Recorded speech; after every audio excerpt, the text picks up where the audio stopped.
Throughout the timeline of Africa, many people have left their mark in the history books. Today, we'll be looking at such a person who has done his part in black independence in South Africa, has been an asset to the Zulu royal family and nation, as well as politics and tribal leadership.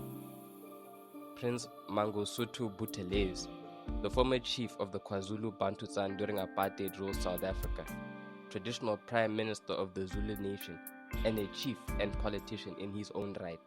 Today, let us look at a man who descends from Zulu Kings and has made his mark in South African history. Let's jump into today's video and don't forget to like and subscribe.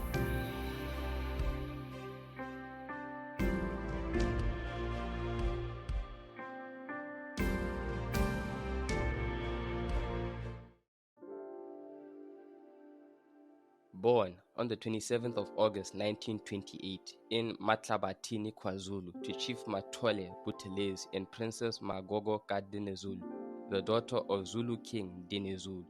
His grandfather, Mayaman Buthelezi, was Prime Minister to King Cetshwayo. Prince Buthelezi descends from a line of important Zulu chiefs. Mangosuthu studied history and Bantu administration at the University of Fort Hare from 1948 to 1950. Where he joined the African National Congress Youth League and came into contact with important African figures such as Robert Mugabe and Robert Sobukwe. Ultimately, he was expelled from the University of Fort Hare after student boycotts. He later completed his degree in history and Bantu administration at the University of Natal. In 1951, it was reported he found clerical work in the Department of Bantu Administration, other sources saying Department of Native Affairs. The following year, he married Irene Mzila, a nurse, and they would go on to have 3 sons and 4 daughters. In 1953, Buthelezi inherited and resumed his role as hereditary chief of the Buthelezi clan of Zulus. Although his chieftainship was not recognized by the South African government until 1957, he still holds this position until this day. In 1963 and 1964, he served as advisor and acted on the film Zulu, a 1964 British epic war film about the Battle of Roxdrift, which was an engagement in the Anglo-Zulu War, which has had various depictions in history. Buthelezi acted in the film playing the role of his maternal great-grandfather, King Cetshwayo, who was king of the Zulu from 1873 to 1879, who consistently opposed the war and sought fruitlessly to make peace with the British, who was later exiled unfortunately.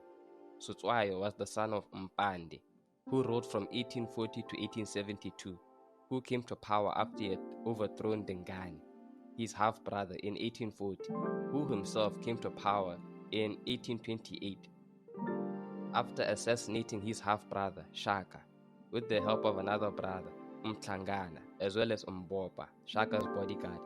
They were traditionally said to have killed Shaka because of his increasingly brutal behavior after the death of his mother Nandi. Mpande was also the half-brother to Shaka Zulu, who was the founder of the Zulu Kingdom, who is still regarded as one of the most influential Zulu monarchs. The movie, on its initial release, was one of the biggest box office hits of all time in the British market at that time. It would reportedly remain in constant cinema circulation for 12 years before making its first appearance on television. However, it's reported that when released in apartheid-governed South Africa in 1964, the film was banned for black audiences, as is alleged.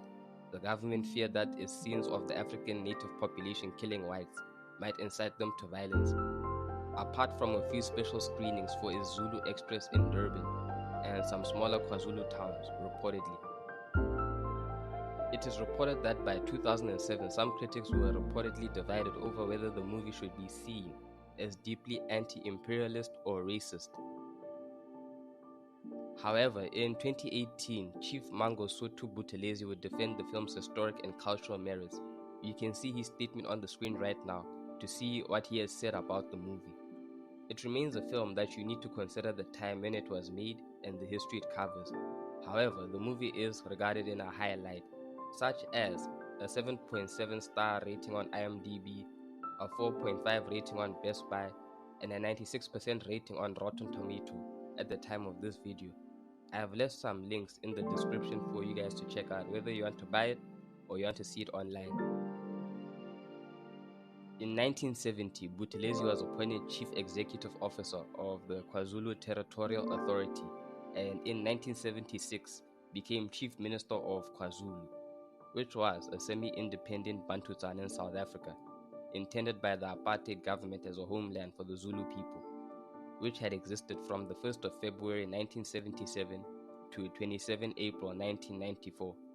The emerging black conscious movement of the 1970s branded him an apartheid regime collaborator because of his strong anti-communist beliefs. However, he consistently declined homeland independence and political deals until Nelson Mandela was released from prison and the ban on the African National Congress was lifted.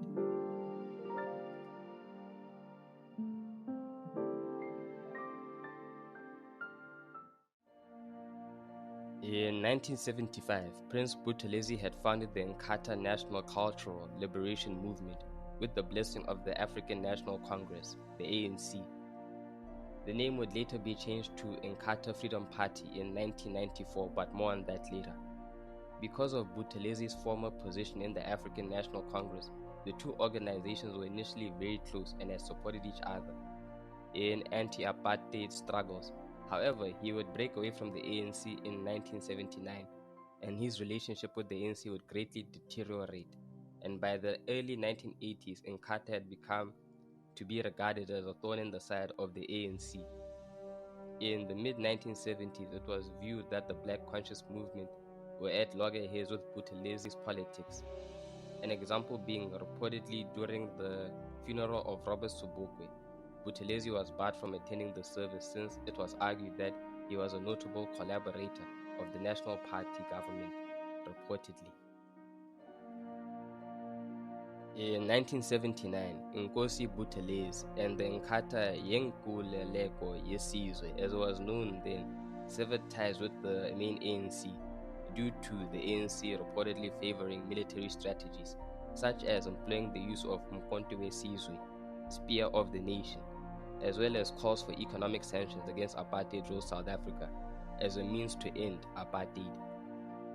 In 1982, Buthelezi opposed the National Party government's plan to cede Ingwavuma region in northern Natal to the government of Swaziland, which would have given the landlocked Swaziland, now Eswatini, access to the sea. The court decided in his favor on the grounds that the government had not followed its own Black Constitution Act of 1972, which required consultation with the people of the region itself.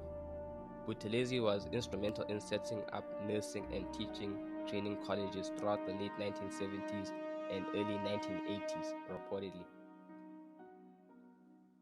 By the mid-1970s, Harry Schwartz, leader of the United Party, met with Buthelezi and signed the Mtlabathini Declaration of Faith on the 4th of January 1974, which was a statement of core principles laid down.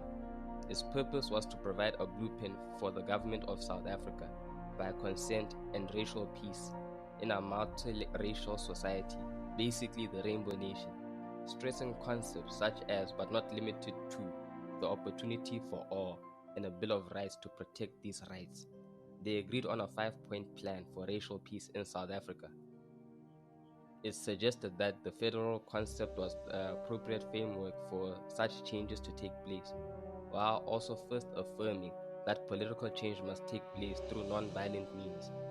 It was the first such agreement acknowledged by Black and white leaders in South Africa that affirmed these principles. The commitment to the peaceful pursuit of political change was declared at the time when neither the National Party nor the African National Congress, the ANC, were looking for peaceful solutions or talks. It was praised by the English-speaking press as a breakthrough in the murky race relations in South Africa. The declaration was endorsed by several chief ministers of the Black Bantustan, such as Lucas Mangosuthu of Baputazwana.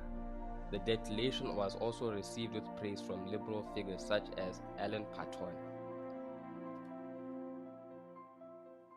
It is reported the ambiguities of his style and his pro-capitalist stance in stark relation to socialist ideals embraced by other liberation groups. had led allegedly the South African government to tolerate Buthelezi and Inkatha, as well as to attempt to allegedly use Inkatha to split opposition to white rule. The ANC, in response, allegedly tried to depict Buthelezi and Inkatha as subordinates of the white apartheid government. Allegedly, in 1991, the South African government admitted that it had secretly subsidized Inkatha in the latter's deepening rivalry with the ANC, allegedly. Regardless, by the 1980s, Inkatha had a very strong support base in KwaZulu and in the Natal province, and are also among Zulu laborers working in the Witwatersrand. During rebellions against apartheid in the 1980s, Inkatha and ANC supporters in the Transvaal and Natal provinces increasingly engaged each other in clashes. Reportedly, the conflict would get worse after the South African government lifted its 3-decade-old ban on the ANC in 1990 and began signaling its willingness to disband the apartheid system. A fierce struggle with the ANC and its allies for political leadership would occur, reportedly.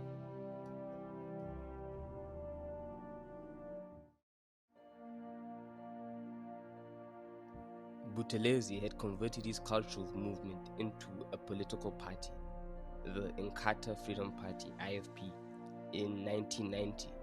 The party had previously threatened to boycott the elections over disagreements concerning the country's new interim constitution. At first, Buthelezi refused to stand at the 1994 general elections, but chose to enter at the very last minute, reportedly after a meeting held on the 8th of April in which Mandela and de Klerk allegedly tried to sway Goodwill Zwelithini, who reigned from the 17th of September 1968 to 12 March 2021. From his dependency on Buthelezi by offering him a guarantee of special status of the Zulu monarchy after the elections. In relation to interesting information in regards to Buthelezi, he was the first cousin once removed of the former late King Goodwill Zwelithini, as they were both descendants of KaDinuzulu. However, in tradition he was considered Goodwill Zwelithini's uncle due to their big age difference. However, the offer was not successful at first, but Buthelezi seemed sympathetic to the idea. The foreign mediation team, led by former US Secretary of State Henry Kissinger and former UK Foreign Secretary Peter Carrington, were pivotal in the reaching of a compromise and had managed to convince Buthelezi to give up his boycott of the elections, resulting in him signing an agreement with de Klerk and Mandela that guaranteed the ceremonial status of the Zulu King, and he was promised that the foreign mediators would examine Inkatha's claims to more autonomy in the Zulu area. It was probably too late though, because Buthelezi was losing support fast, as a consequence his party barely won the elections in KwaZulu-Natal. The IFP won roughly 10% of the national vote locally. It won a small majority over the ANC in KwaZulu and in the Natal province. Buthelezi won a seat in the National Assembly. In May 1994, Buthelezi was appointed Minister of Home Affairs in the post-apartheid coalition government of South Africa, a position he retained following the 1999 general election. He was appointed as acting president a number of times during this period allegedly, but this would need to be confirmed. Later in time, King Zwelithini openly criticized Buthelezi and told many members of the ruling party that he was like Mandela, because for 24 years of KwaZulu government, he could not operate freely. However, Buthelezi would counter by saying that Zwelithini should not interfere in political matters. Rather, the Zulu monarchy should be modeled along the same lines as the British royal family. Prior to the 2004 general election, then President Thabo Mbeki refused to sign into law Buthelezi's attempt to overhaul the immigration laws. For the first time in South Africa, a cabinet minister took a president to court in an attempt to secure stricter immigration regulations, which would also result in their relationship hitting an all-time low, reportedly. As it is reported, Mbeki argued that if Buthelezi had gotten his way, it would have been basically impossible to deport illegal immigrants, and that South Africa would be dumped into administrative chaos. However, following the 2004 election, Mbeki had reportedly offered Prince Buthelezi the deputy presidency, which he had reportedly refused, as in exchange the IFP would have to relinquish the premiership of the IFP-dominated province of KwaZulu-Natal. Reportedly from 1994, South Africa had been governed by a multi-party government of national unity, consisting of the ANC, the National Party and the IFP. By the time of the 1999 general election, a coalition agreement was not constitutionally required, but the majority ANC again invited the IFP to join it in government. After the 2004 election, with Buthelezi declining the offer of the deputy presidency, the IFP left the coalition government and sat in the opposition benches.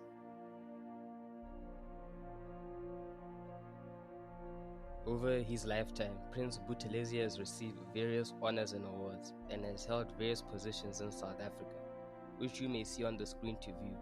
He has lived a long and interesting life, which has left an impactful mark in South Africa as well as Africa as a whole. If you have enjoyed today's video, please do hit that like and subscribe button and have yourself a great day. And a new video will be coming out soon.